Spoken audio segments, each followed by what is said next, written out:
Are you properly washing the sheets, Kate? My father-in-law remarked as he lay on them.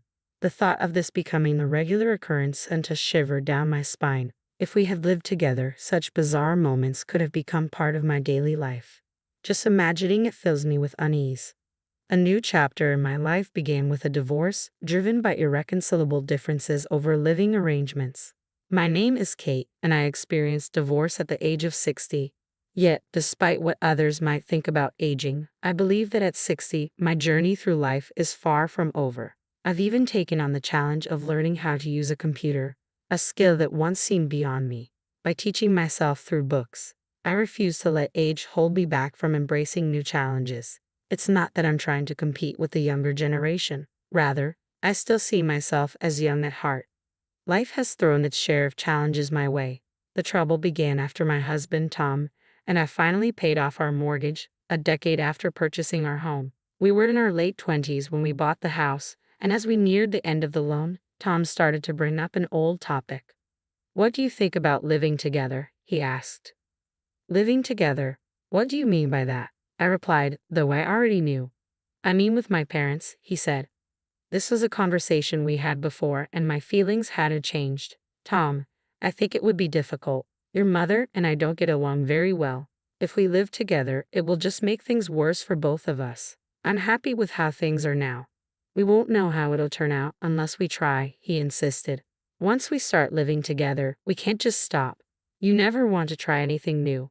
Tom had been suggesting this ever since we got married, even though he had been firmly against living together before the wedding.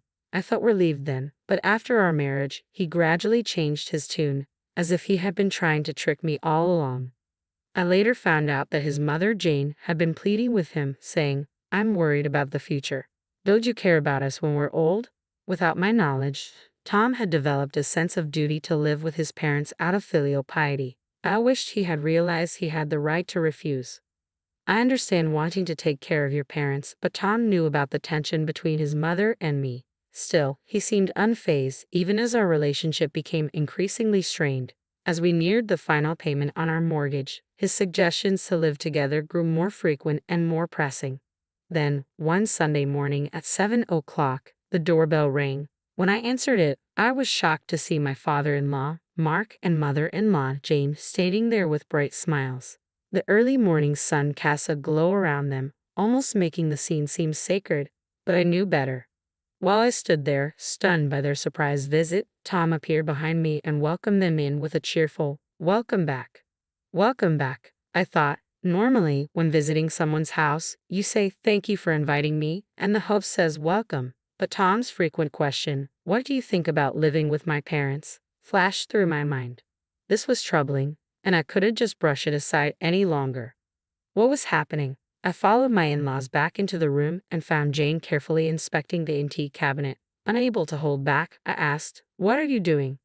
"Oh, there are quite a few scratches here," she replied, her tone full of concern. "It's a shame to replace it with a new one, though. Kate, you seem a bit clumsy. Please handle it more carefully from now on." What? I had chosen that cabinet myself, and after examining the spots Jane was pointing out, I couldn't find any scratches. Perhaps she was mistaking the natural wood grain for damage due to her aging eyesight. No, I have aging eyes too, but even I can't see what she's talking about.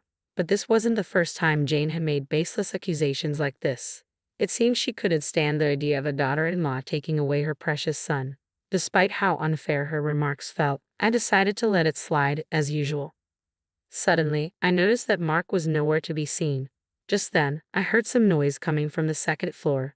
A sense of dread washed over me as I realized what was happening. I hurried upstairs, and to my disbelief, I found Mark lying on my bed. Not Tom's bed, face down. "No way," I blurted out in shock. "Kate, are you washing the sheets properly?" Mark asked, completely oblivious to my horror. "No, no, no, no, no," I stammered, my voice rising in disbelief. "Absolutely not. Please spare me that." My words came out sharper than I intended, but I couldn't help it. "What's that? Such insolence from a daughter-in-law," Mark snapped. "This has nothing to do with being a daughter-in-law. Why are you sniffing someone else's bed?" I shot back, incredulous. "I was just checking if it's properly washed." "There's no need for that," I exclaimed. "Yes, there is," Mark insisted. It's a necessary check for someone who's going to live here. What are you talking about? I asked, my heart pounding. Really, the thought of living with such an insolent daughter-in-law is making me anxious already, he muttered. Living together. The words left Mark's mouth, and I felt my world tilt as the unexpected reality of his statement sank in. I stood frozen in shock as Tom and Jane appeared behind me. My, it's noisy here. So this is where everyone is, Tom said, oblivious to the tension in the room. Your father is talking about living together, I managed to say, my voice trembling. What's that about? Exactly what it sounds like, Tom replied casually. Huh? What do you mean by that? I asked, a sinking feeling in my stomach. We finished paying off the house mortgage this month, Tom said, so we've decided to live here with my parents. What? You decided that on your own? I exclaimed, disbelief turning into anger. I've been asking about living together for a while, hadn't I? Tom said, as if this was a reasonable explanation.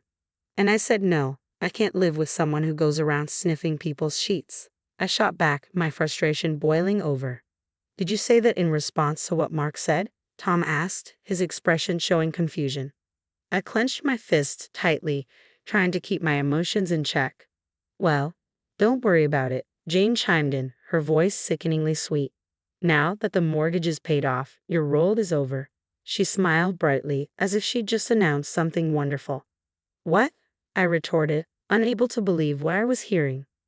That's right, Mark added with a scoff, waving me away dismissively. You're no longer needed. You can get out. I felt a cold realization wash over me. So that's how it was. For years I had been nothing more than a means to an end for my in-laws, a wallet to help pay off the mortgage. Jane had been watching our lives closely, biding her time, never giving up on her dream of living together. Now that the mortgage was fully paid, she believed she could have her beloved son back, and I could be discarded like yesterday's news. Fury bubbled up inside me as the full extent of their manipulation became clear. Certainly, I bore some responsibility for letting things get to this point, but this house was important to me too. There was no reason for me to be subjected to so much distress. But then, in a flash of inspiration, I remembered something, a fact that suddenly wiped away my despair and irritation.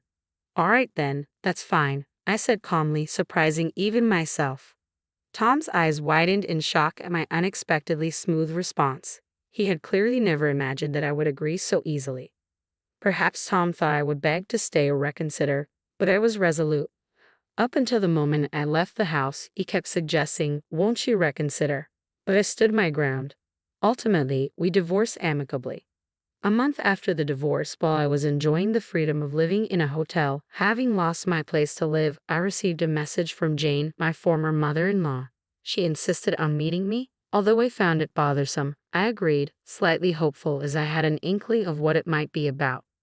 When I arrived at the cafe where we had agreed to meet, I found Jane and the rest of the family, including Tom, sitting with gloomy expressions. As soon as she saw me, Jane's eyes welled up with tears. Kate, thank you for coming, she said, her voice shaky. What brings everyone together? Is there something you need from me? I asked, curious but wary. Actually, we received the notice of the division of assets from you yesterday, Jane began. Well, yes, it's only natural to proceed with the division of assets since we're divorced, right? I replied, maintaining a neutral tone. Yes, but the situation has changed a bit from before, she continued, looking even more despondent. How so? I asked, sensing that something more was at play. My question seemed to dishearten them even further. Tom's company went under, Jane finally admitted. I clapped my hands together with a smile. I saw that coming. It was only a matter of time. What do you mean by a matter of time? Jane asked, her voice tinged with disbelief. In recent years, Tom's salary had been decreasing, and there were signs like delayed payments last month. Those are typical precursors to a company's bankruptcy. How could you not see it? I responded sharply. Jane, who should have had Tom's best interests at heart, asked angrily, why didn't you tell us earlier? Tom flinched in fear, clearly rattled by the conversation. I never thought it would actually go under, he mumbled. Normally you'd notice such signs, I retorted, incredulous at their obliviousness. Tom stammered, surprised by my response. I immediately pressed, so you didn't gather us here just to say that Tom lost his job, did you? What's the real reason we're here? Everyone fell silent, momentarily lost for words. Finally, Tom spoke up. The truth is, our house burned down. It was caused by my father's smoking. We suffered a huge loss because we decided to live with my parents.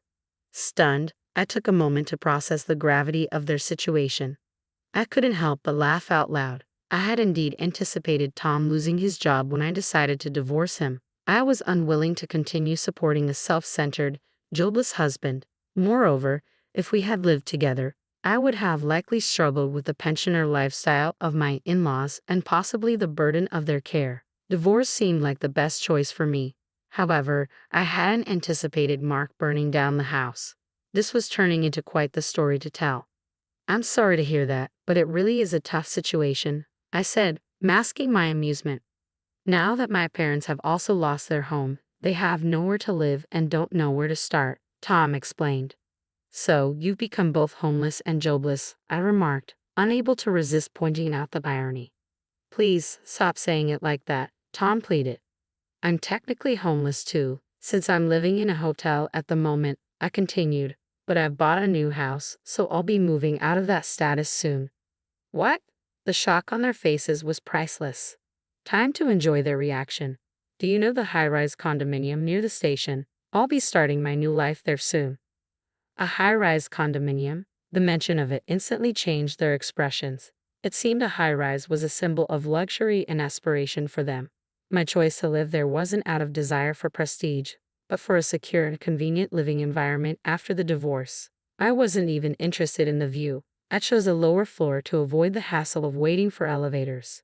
We'd like to live there too, Kate. Can you forget about the past and let us live with you? Jane asked, desperation in her voice. That would be great, Kate, please. Though I had half expected it, I couldn't hide my astonishment at their audacity, asking to live with their recently divorced former daughter-in-law. Could it be that Mark intends to bring calamity even to a high-rise condominium? I'd like to help, but I'm no longer necessary to you all, remember? I was just a wallet to you, I said, my words dripping with sarcasm. Actually, we've always highly valued your skills around the house, they claimed, backtracking quickly. The house felt brighter with you around, Kate. You're considerate, beautiful, and incomparable to our son. Now that he's unemployed, he's beyond our control. Their son stood silently amidst the groveling, clearly uncomfortable. It seemed that no matter how beloved a son, if he couldn't support them, he was no longer of use to them. What terrible parents.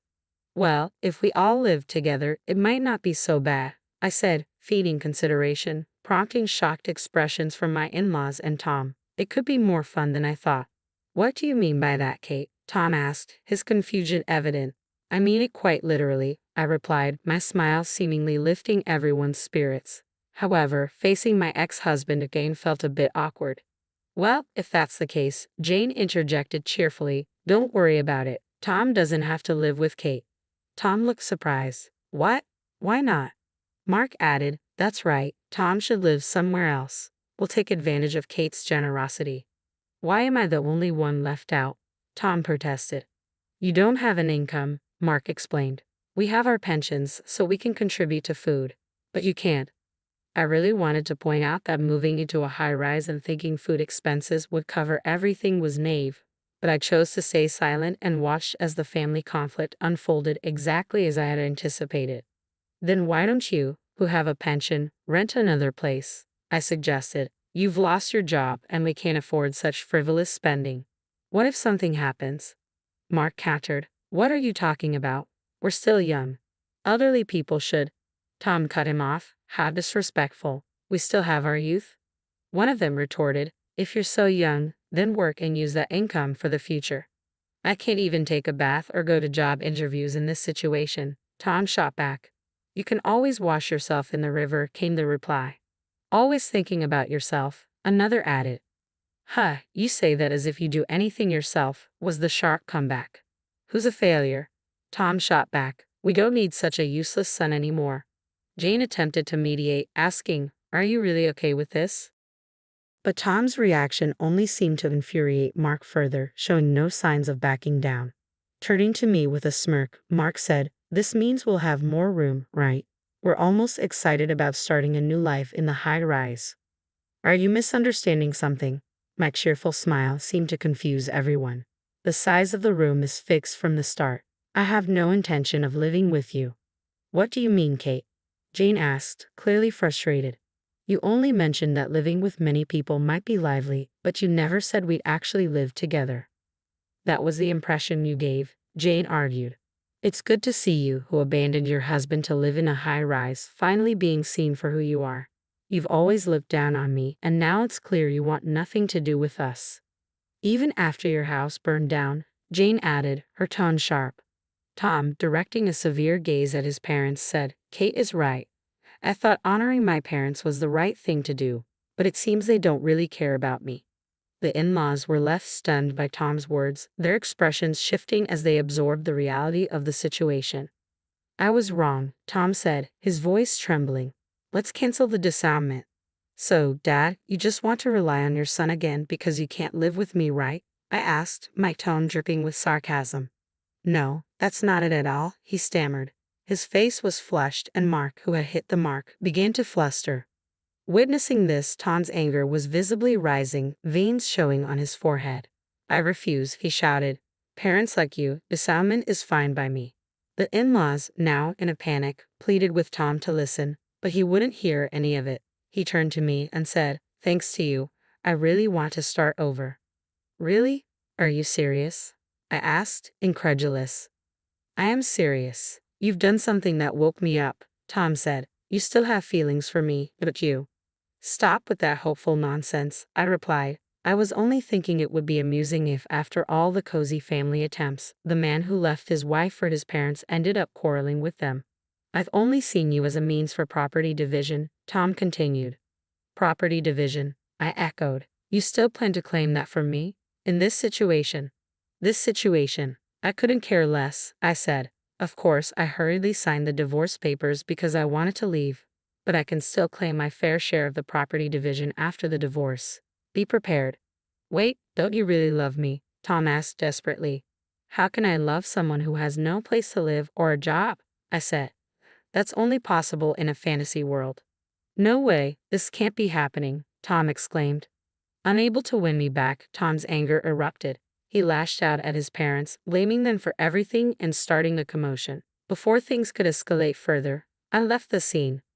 As promised, I received my fair share of the property division. The amount wasn't large, but it marked the end of my relationship with Tom. He now struggled with reduced finances and became estranged from his parents. Living a challenging life, he tried day labor and spent nights in cheap lodgings or parks, leading a nomadic lifestyle. His age made it difficult for him to find stable work, and his parents, not attempting to mend their relationship with him, seemed to abandon him, relying on their pensions alone. Years passed, and Tom's parents remained a couple, solely concerned with themselves. On my end, I had investments I started before the divorce, allowing me to live relatively comfortably. Recently, I began attending a local class to deepen my programming skills. Though most of my classmates are children and students, I find the interaction refreshingly enjoyable. I feel as if I've gained many grandchildren, even though I don't have children of my own. A young girl named Livy, who showed an interest in knitting, has been learning from me during breaks. Soon, other children joined in, creating a warm, vibrant atmosphere. Despite various life experiences, I'm determined to continue living a fun and fulfilling life, true to myself.